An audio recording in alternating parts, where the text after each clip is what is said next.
भक्ति में चूर रे भोला बाबा के पूजा कर भरपूर रे बाबा पर ध्यान दही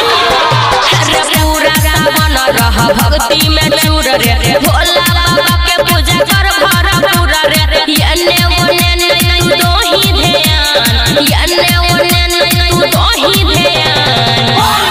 खोला ले गे छौरी गाजा के दुकान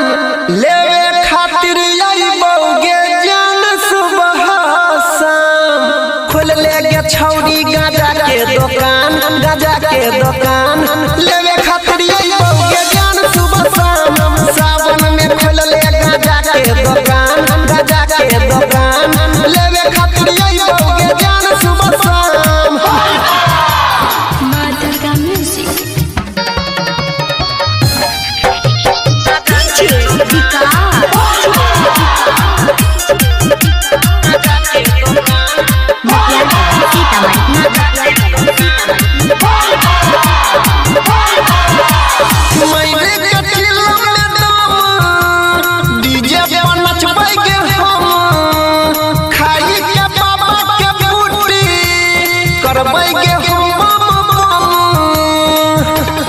जाना सुना घूमे जेबै देवघर में भोला बाबा के नगर में परबो नहीं हमर छौरा तोरा कोनो चक्कर में हमरा नहीं करल पर परेशान हमरा नहीं करल पर परेशान खोला ले गे छौरी गाजा के दुकान लेवे खातिर अइबौगे जान सुबह शाम खोल ले गे छौरी गाजा के दुकान लेवे खातिर अइबौगे जान सुबह शाम सावन में खोल ले गाजा के दुकान लेवे खातिर अइबौगे जान सुबह शाम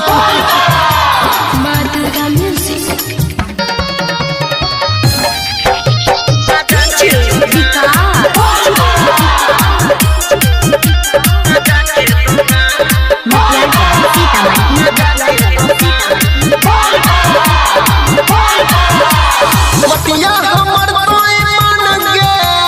हेतौ नहीं तोरा नुकसान गे सब कावड़िया ये तो गोड़ी सुन तोरे दुकान गे बाबा के महिमा छै भारी जानै छै दुनिया सारी हम गजा सा होई छै रंग बिरंग के बीमारी सुमन सोना लन खोल जुबान अनिल सनी बंद राख जुबान खोल ले गे छौरी